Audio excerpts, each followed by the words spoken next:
Now let's introduce the founder of Facebook, Mark Zuckerberg. In the world of Silicon Valley, there are stories that linger in the shadows, tales of ambition, betrayal, and an unrelenting pursuit of power. This is the story of Mark Zuckerberg, a man who created the most powerful social network the world has ever seen. It's 2004. A 19-year-old student at Harvard University, Mark Zuckerberg, is about to change the world. A brilliant programmer, Zuckerberg was well known among his peers for his unparalleled coding ability, but it wasn't his academic prowess that would make him a household name. It was his ambition. In those early days, the world was introduced to the Facebook, a social network that initially served only Harvard students. Zuckerberg's creation was simple yet revolutionary. It allowed people to connect with one another in ways that had never been done before. It was personal, direct, and in an era of isolated university campuses, it was popular. But Zuckerberg wasn't content with just the Ivy League. He had bigger plans. With wasn't to make an online community, but sort of like a mirror for the real community that existed in real life.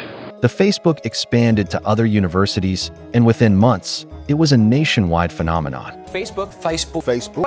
Zuckerberg had struck gold, but his success didn't come without its challenges. Would you be comfortable sharing with us the name of the hotel you stayed in last night?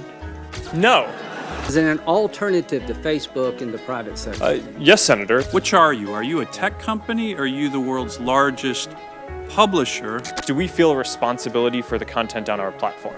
The answer to that, I think, is clearly yes. He had a vision that most of his peers couldn't even begin to comprehend. However, there were others who had a very similar vision. The Winklevoss twins, Tyler and Cameron, two Harvard classmates, were also building a social networking platform, originally known as Harvard Connection. They approached Zuckerberg, hoping he could help them bring their project to life. But in a twist of fate, Zuckerberg secretly copied their idea, remodeled it, and launching Facebook just months later. The twins, furious and betrayed, took Zuckerberg to court. The Winklevoss twins weren't the only ones upset by Zuckerberg's rapid rise. Eduardo Saverin, You signed the papers. You set me up. You're gonna blame me because you were the business head of the company and you made a bad business deal with your own company? It's gonna be like I'm not a part of Facebook. a co-founder of Facebook who had helped finance the project in its early days, was now in a bitter feud with Zuckerberg over ownership stakes. Saverin's role in the startup was sidelined, and he was eventually pushed out, his shares diluted and his involvement minimized. And what was your ownership share diluted down to? 0.03%.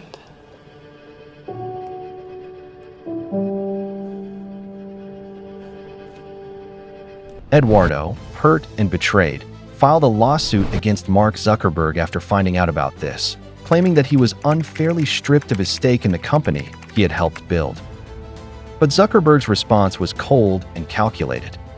He offered a settlement of $20 million, a fraction of what Saverin's shares were truly worth. It was a move that painted Zuckerberg as the ruthless businessman he would later become infamous for.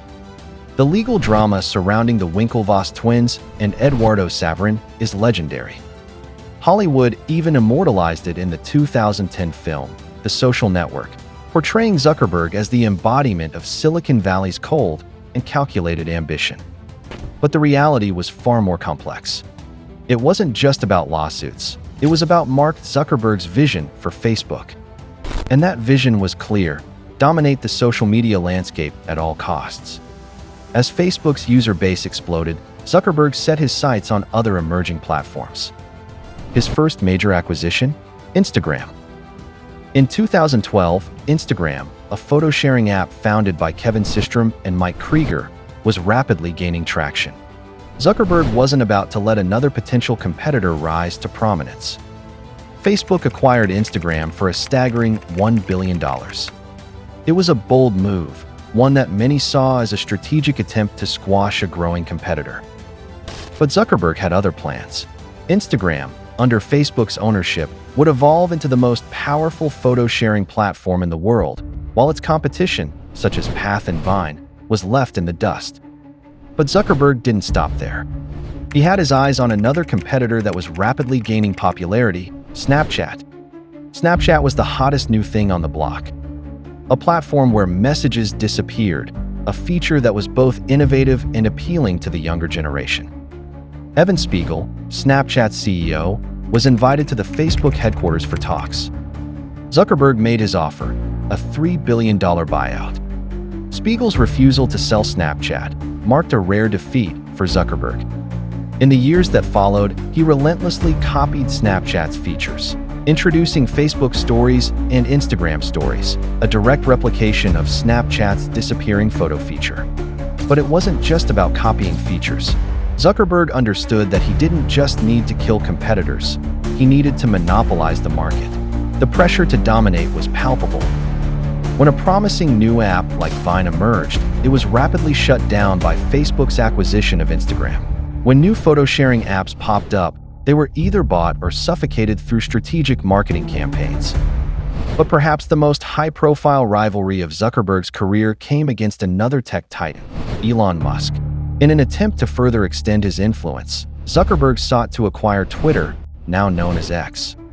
His plan was simple: integrate the social media giant into his growing empire, gaining control over one of the most influential platforms for public discourse. However, things did not go as planned. While Zuckerberg had been in discussions about acquiring Twitter years prior, the company ultimately resisted his advances. Then, in 2022, when Twitter became the subject of acquisition talks again, it wasn't Zuckerberg who swooped in, it was Elon Musk. Musk's takeover of Twitter for $44 billion was a power move that shocked Silicon Valley, solidifying his influence in the social media space. The rivalry between Musk and Zuckerberg escalated into a public spectacle. The two exchanged jabs on social media, competing not just in business, but in sheer dominance of the tech landscape. Musk mocked Zuckerberg's vision for the Metaverse, while Zuckerberg continued to expand his empire with the rebranding of Facebook into Meta. One of the most controversial moves? Facebook's acquisition of WhatsApp in 2014 for $19 billion, one of the largest tech acquisitions in history. Has to start with, it's been on everybody's lips for the last week or so. You bought WhatsApp for $19 billion. Why did you do it, and what does it mean? Well, WhatsApp is a great company, and it's a great fit for us. Already, almost 500 million people love using WhatsApp for messaging.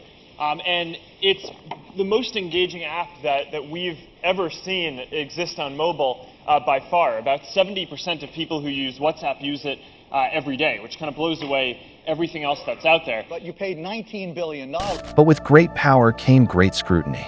Zuckerberg's reign wasn't without its dark moments. In 2018, Facebook was embroiled in one of the most significant privacy scandals of the digital age, the Cambridge Analytica scandal. Millions of users' data was harvested without consent and used to influence political outcomes, including the 2016 US presidential election where Donald Trump emerged the winner. Zuckerberg faced congressional hearings, and his reputation took a severe hit. But even as the world turned against him, Zuckerberg's empire kept growing. Mark Zuckerberg's story is not just about success. It's about the lengths one man went to in order to stay at the top. His battles in the courtroom, his ruthless acquisitions, his cold, calculated moves against competitors. All of it has shaped the tech landscape we know today. But as he faces mounting challenges in the age of privacy concerns, misinformation, and trust issues, one question remains. How far is Zuckerberg willing to go to maintain his grip on the digital world? Zuckerberg's empire is far from over, but the shadows of his past continue to linger. Will his desire for dominance eventually lead to his downfall, or will he find a way to adapt, once again, and secure his place as one of the most powerful figures of the digital age? Only time will tell. This is the story of Mark Zuckerberg, a tale of brilliance, betrayal, and a relentless thirst for power. The world of Facebook might have started in a dorm room at Harvard, but it has grown into something far larger and far darker than anyone could have imagined.